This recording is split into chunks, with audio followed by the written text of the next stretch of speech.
D'ici à 2030, on sait que plus de la moitié de la population mondiale vivra dans les villes, c'est-à-dire plus de 5 milliards d'habitants. Il faut savoir qu'en 1900, seulement 10% des habitants de la planète vivaient dans les villes. Donc évidemment, vous imaginez bien que cela induit beaucoup de choses, cela va bouleverser beaucoup de choses et cela bouleverse déjà beaucoup de choses, tant sur le plan environnemental, économique, industriel, social. Dans quel espace nous vivrons en fait demain? Est-ce que le monde sera totalement intégré? Est-ce qu'il sera totalement urbain en 2030?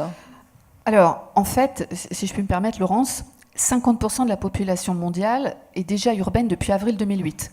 Donc en fait, vous voyez, c'est même pas de la prospective, c'est déjà le cas aujourd'hui. Donc quand on dit plus beaucoup, parce qu'en fait, plus de la moitié, ça veut dire qu'on sera à combien au-dessus de la moitié en 2030? Est-ce qu'on a déjà une fourchette? Est-ce qu'on sait? Oui, on a des projections, notamment à travers des mégapoles qui feront plus de 20, 25, 30 millions d'habitants, en particulier en Asie, où on aura là effectivement des réseaux de mégapoles qui d'ailleurs poseront peut-être des vraies questions de gouvernance, parce qu'elles auront la capacité de parfois faire concurrence aux États. C'est parfois d'ailleurs déjà le cas quand on parle du Grand Shanghai, par exemple, quand on voit les flux économiques et financiers qui sont drainés par ces mégapoles. Donc ce sera principalement des villes extrêmement puissantes, des villes qui vont drainer une attractivité économique et financière absolument énorme, qui vont concentrer les défis, mais également concentrer les solutions, c'est-à-dire concentrer les défis en matière d'énergie, en matière de mobilité, mais qui seront peut-être aussi le lieu de toutes les solutions. Et puis, j'ai peut-être un dernier point. Ce qu'on peut espérer, c'est que les villes en 2030 parviennent à reconstruire la ville sur la ville, c'est-à-dire à exploiter tous les interstices urbains et de cesser de grignoter en permanence des milieux naturels ou des milieux agricoles, ce qui est le cas aujourd'hui. Sachez qu'en France, par exemple, tous les 10 ans, on perd l'équivalent d'un département français en termes d'artificialisation des sols. On annonçait 5 milliards d'habitants. Je pense qu'on va certainement dépasser les 7 milliards avant la fin de l'année, et donc ça... Avant la fin de cette année, nous serons déjà à 7 milliards à peu près d'urbains. 7 milliards notamment, avec des taux de croissance absolument démentiels dans les pays de l'Asie. Et donc ça va nous amener à peu près à environ 70% de la population à vivre en milieu urbain. D'ici 2030 Avant 2030, je pense. Avant 2030, voilà, je pense. Enfin bon, en tout cas, ça veut clairement dire qu'il faut se reposer la question légitime et urgente de ce que va être l'urbanisme aujourd'hui et de demain. Voilà, c'est-à-dire qu'on a vécu sur un modèle du XXe siècle qui a mis la technique en avant, et vous le verrez au fil des questions du débat. Moi, je souhaiterais recentrer le propos sur l'individu, sur l'homme, qui va, je pense, prendre une part assez importante dans ce qu'on va être la nouvelle ville. La technique plus au service de l'homme. Oui, voilà. L'homme au service de la technique, puisque la technique au service de l'homme, ça a été, je dirais, le propos qu'on a entendu depuis un siècle maintenant. Voilà. Donc il faut savoir qu'il y a quand même des villes qui sont à plus de 10 millions d'habitants, certaines villes qu'on ne connaît pas encore, qui se développent avec des taux de croissance absolument démentiels, 100 000, 200 000, voire 500 000 habitants nouveaux par an. Donc ça se pose la question légitime de qu'est-ce que va être l'urbanisme, le rôle de l'architecte dans les années à venir, voilà, pour essayer de ne pas reproduire un monde générique qui s'est établi depuis 50 ans. Voilà. Aujourd'hui, par exemple, à Marseille, vers quel chemin vous allez plutôt La tendance générale pour toutes les villes, c'est la dialectique entre l'étalement et la densification. Un des grands défis, et vous l'avez dit, madame, c'est qu'on ne peut plus étaler les villes de façon inconsidérée, comme ça a été fait beaucoup, spontanément. Il faut davantage les densifier, de la ville étalée à la ville compacte. Et ça, pas seulement parce que le terrain, la terre, commence à être occupé partout, mais aussi parce qu'il y a des enjeux énergétiques, des enjeux de déplacement, des enjeux de carbone, et par conséquent, la ville durable. Si on veut déjà caractériser le premier défi de la ville, pour 2030, c'est la ville durable, c'est le premier. Et donc, une première grande tendance d'évolution, c'est de travailler ensemble et trouver les solutions de la ville durable. Et on pourra revenir sur ces caractéristiques. Le deuxième défi, c'est la ville créative, c'est-à-dire d'arriver à concentrer, et en particulier dans les villes occidentales, dans les villes françaises ou européennes, à concentrer encore davantage de forces créatrices pour affronter les défis de l'attractivité, de la mondialisation et pour être performantes. Et la troisième caractéristique, grande tendance d'évolution des villes, c'est ce qu'on appelle la ville intelligente. C'est peut-être un peu prétentieux, mais en anglais c'est Smart City, et c'est tout ce que les technologies qui sont en train d'émerger peuvent apporter à la solution des problèmes des villes, mais surtout des hommes. Oui, juste pour souligner, en fait, et à la fois on parle de la ville, donc j'ai envie de parler de la ville, à la fois de la ville occidentale en Europe, mais il y a la problématique un peu plus large qui est aussi celle des villes en forte expansion qui entraînent et qui vont entraîner des véritables problèmes de fonctionnement à une échelle jamais aujourd'hui encore appréhendée. Non seulement ça va mettre en péril les ressources de notre planète, mais ça met aussi la vie des citoyens de la cité en péril. En tout cas, ça pose de nouvelles questions du comment vivre ensemble dans ces villes en devenir.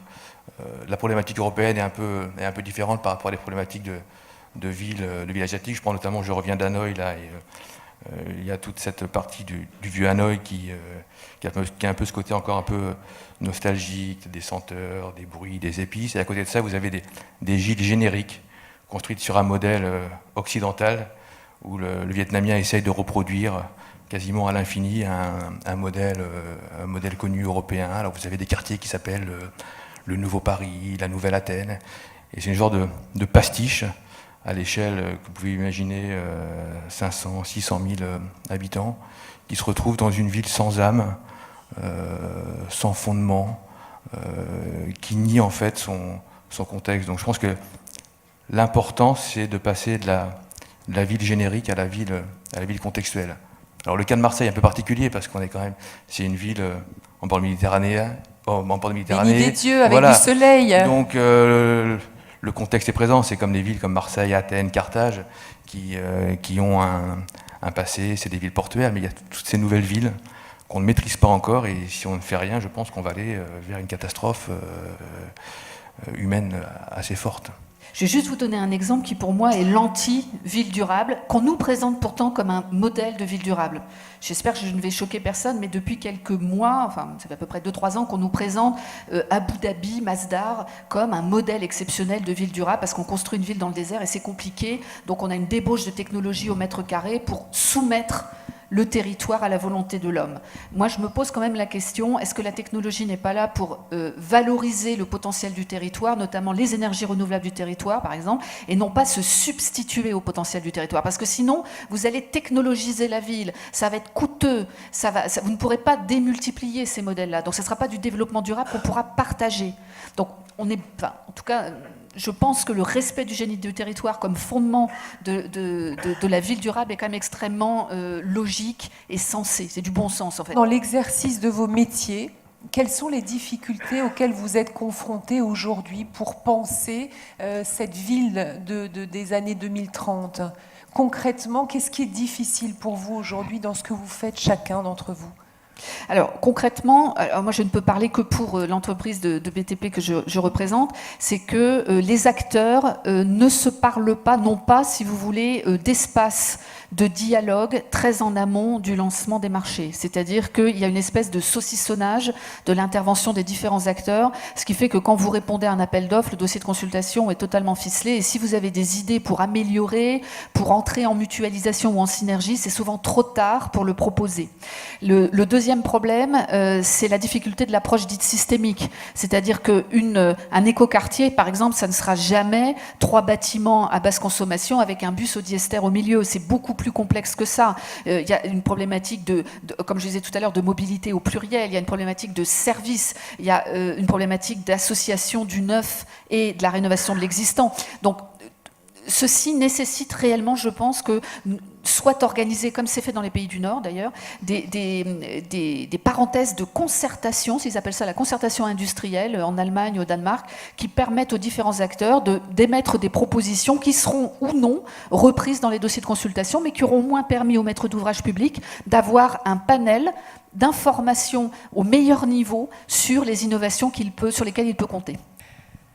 Alors, Jean-Claude Gondard.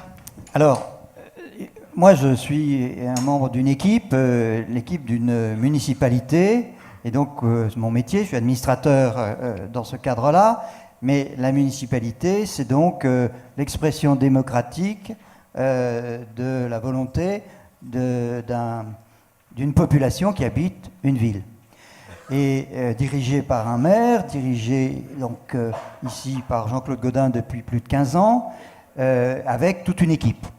Alors évidemment, ça n'est pas simple, c'est beaucoup de difficultés, hein, puisque vous nous interrogez sur ce sujet, mais il y a 3 conditions pour que on arrive à réaliser et à avancer, à progresser surtout. La première condition, c'est qu'il faut un projet. Il faut que l'équipe, le maire, ait un projet et donc beaucoup réfléchi, travaillé sur évidemment l'identité, sur les possibilités, sur les nécessités de la ville. Pour Marseille, c'était pas très difficile d'imaginer le projet, tant la ville avait subi depuis 30-40 ans des crises liées à la décolonisation, la désindustrialisation et beaucoup des phénomènes connexes. Et par conséquent, à un moment donné, il faut formaliser un projet avec une volonté de redynamiser, d'un renouveau urbain, économique et social. Voilà. Donc première condition, le projet. La deuxième condition, c'est qu'il faut que ce projet soit partagé. C'est-à-dire qu'on est dans un contexte, un système institutionnel français très compliqué, on est dans un système législatif et réglementaire très compliqué, avec avantages, inconvénients, des procédures, et il faut beaucoup d'efforts pour partager, bien entendu, avec le citoyen. Vous nous dites en fait que c'est un peu lourd, difficile, compliqué C'est lourd d'avancer. et difficile. C'est plus lourd et difficile de prendre des décisions d'urbanisme à Marseille qu'à Shanghai. On a créé 6000 tours en 15 ans, mais ce n'est pas le sujet d'ailleurs. C'est pour dire simplement qu'à chaque univers, à chaque pays, à chaque civilisation correspond un système et qu'il faut arriver pour avancer à Convaincre, à dialoguer, voilà. fédérer. Et tant mieux que la démocratie participative existe, parce que c'est aussi ce qui permet d'éviter des erreurs, d'avoir le temps de réfléchir. On réfléchit mieux à plusieurs que tout seul. Et la troisième condition, le projet partagé. Troisième condition, c'est les moyens.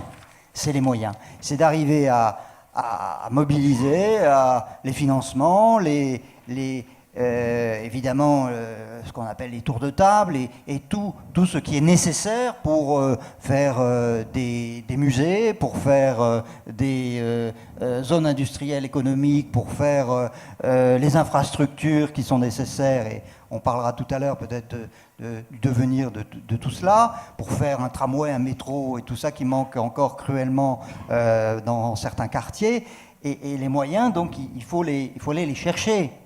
Et ils ne viennent pas tout seuls.